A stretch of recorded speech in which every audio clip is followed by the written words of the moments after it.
Bueno chicos, vamos a dar inicio con la actividad número 2. Y seco esto, está un poco húmedo.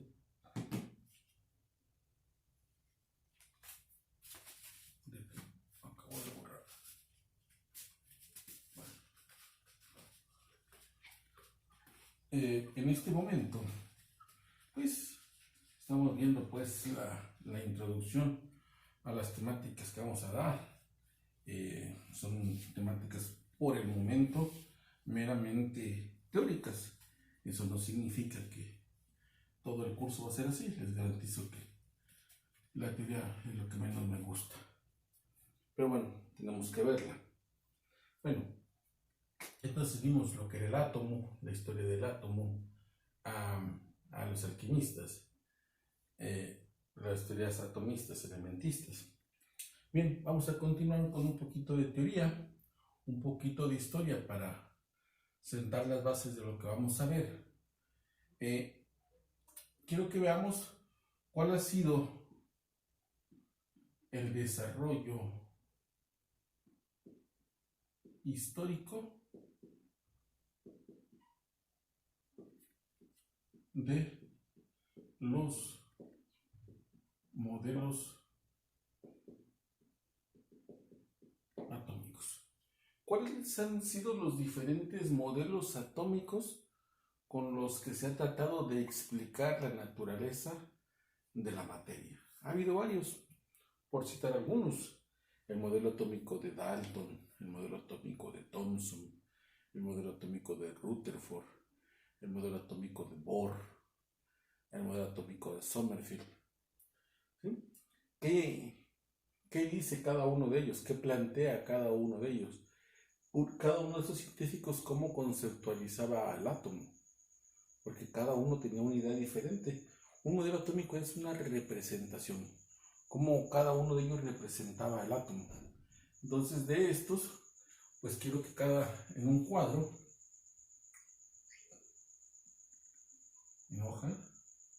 en un cuadro, quiero que pongan, por ejemplo, el modelo, un dibujito, quién era el autor, el científico, y un pequeño escrito, qué consideraba él, ¿sí? Así para cada modelo atómico, ¿sí? Bueno, esa es la primera de las actividades de esta segunda actividad, en la primera parte de esta segunda actividad. ¿Qué más tenemos que ver? Tenemos que ver junto con esto. Bueno, también tenemos que ver cuál ha sido el desarrollo histórico de la tabla periódica.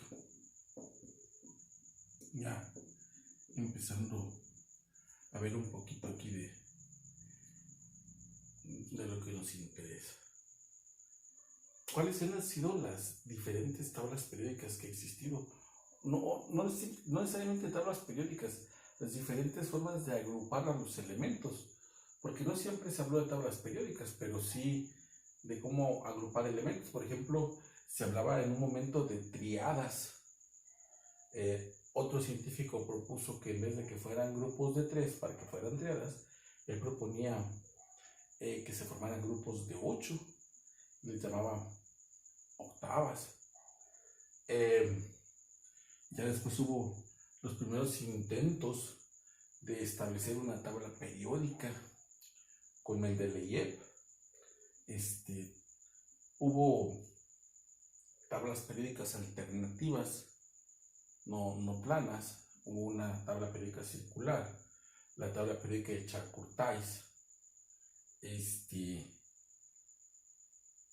y la tabla periódica actual, que es la tabla periódica de Moseley. ¿Sí? Bueno, igual, ¿cuál ha sido, cómo cada uno de ellos, en un cuadro como el de acá arriba, ¿sí? Ponen el autor, por ejemplo, Dobereimer, bueno, no, Newland,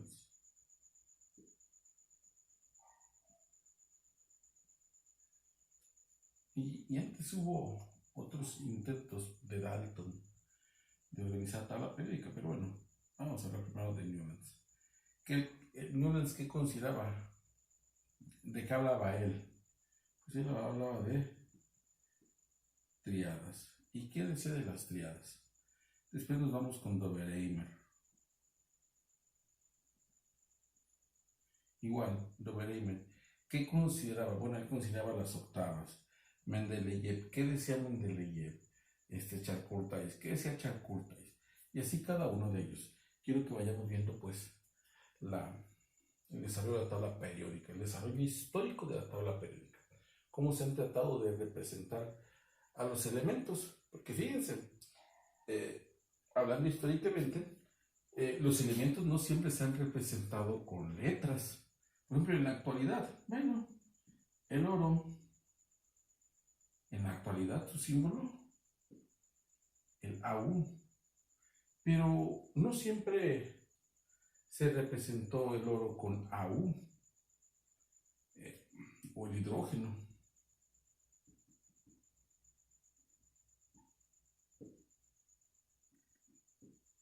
Con H. No siempre se representó así. En algún momento alguien propuso que este era el hidrógeno, el oxígeno. En la actualidad se representa con una O. En otro tiempo se decía que el oxígeno era un círculo, pero color negro. Ya, ven cómo ha ido cambiando la representación de los elementos. Bueno, esto es lo que vamos a ver en estos días. Vamos a dejarlo para sábado, domingo. Hay que entregar estas dos actividades para el día lunes a las 10 de la mañana, ¿sale? Bueno, ya para concluir y tratando de conjuntar, de tener un poco de la misma información, todos, pues vamos a tocar un poquito los temas que les dejé en la actividad pasada. Veíamos pues, por ejemplo,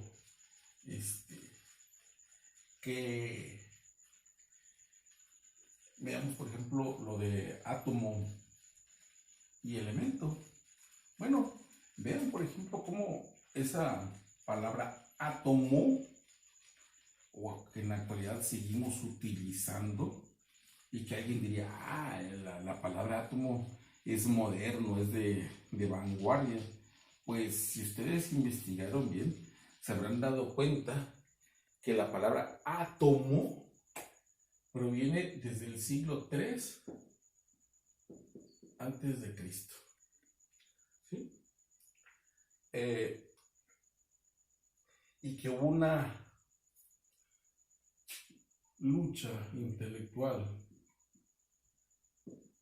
para ver quién tenía la razón, si aquellos filósofos que hablaban de átomo o aquellos filósofos que hablaban de elemento, pero no de elementos químicos como conocemos en la actualidad, hidrógeno, oro, plomo, cobre, no. Ellos hablaban de elementos como tierra, fuego, aire y agua. ¿Y qué creen? Está esta batalla entre átomo y elementos, y la teoría que se mantiene como cierta es esta, y esta se desecha. ¿Desde cuándo se desecha? Desde este momento hasta el siglo XVII después de Cristo. Se vuelve a retomar esto y entonces se desecha esto. Pero vean cómo hay toda una batalla. Y luego aquí viene otra de las investigaciones que les dejé. ¿Quién interviene aquí? Bueno, entre este periodo y este periodo, pues viene el desarrollo precisamente de la alquimia. La alquimia, podemos decir que una primera idea o un primer desarrollo de la química, una protoquímica, no necesariamente una química formal. este,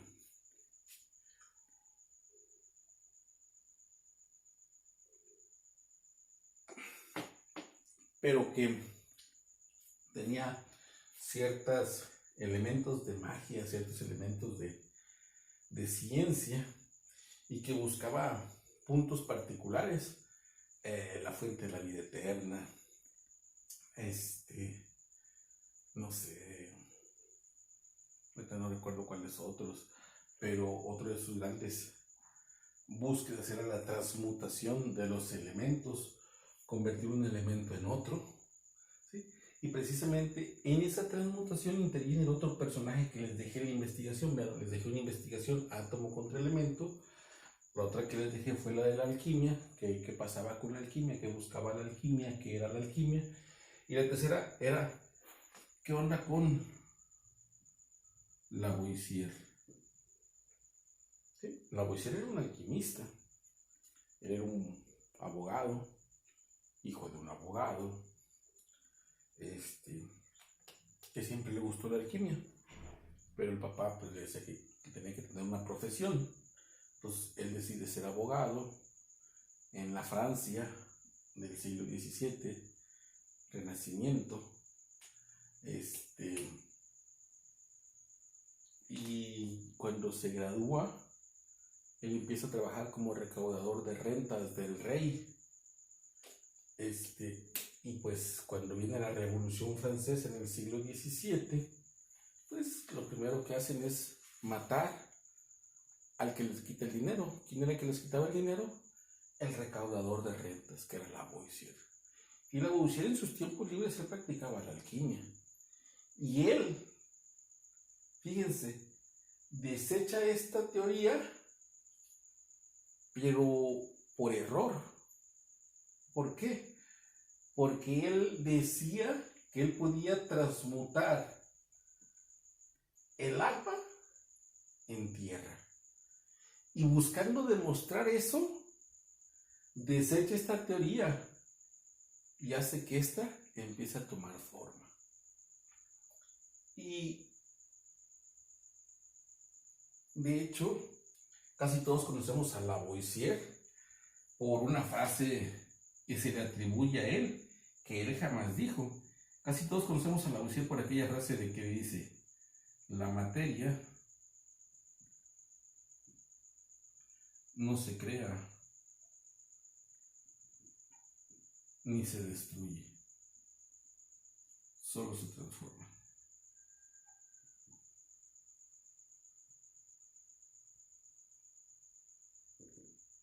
Él nunca dijo eso.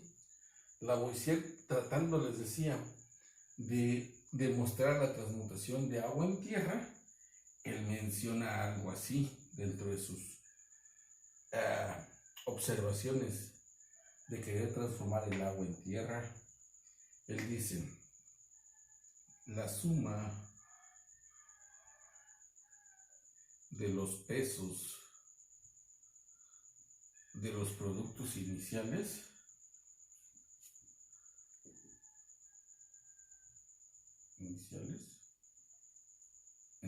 bueno, podemos decir que estos son los reactivos, es exactamente igual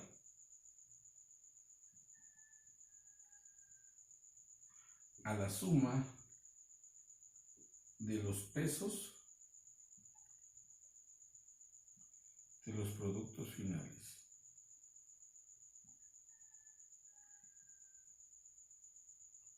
Esto es, los productos. Eso es lo que dijo Lavoisier. Esto sí lo dijo Lavoisier. Está en su libro. Esto no sé quién lo hizo.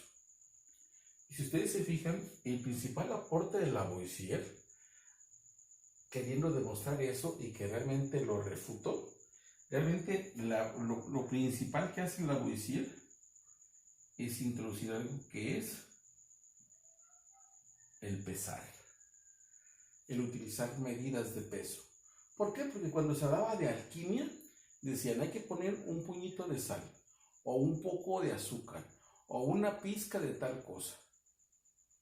Pero, por ejemplo, una pizca de mi persona es diferente a una pizca de una joven, de una mujer, porque sus tamaños de manos son diferentes.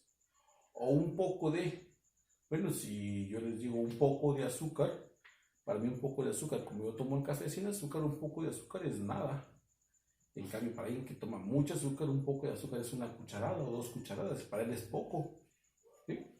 Entonces, por ahí un poquito, sin quererme extender, eso es un poquito de lo que investigaron. Entonces, para el día lunes 10 de la mañana, quiero el desarrollo histórico de los modelos atómicos y el desarrollo histórico de la tabla periódica. ¿Sale? Bueno, buenas noches. Gracias.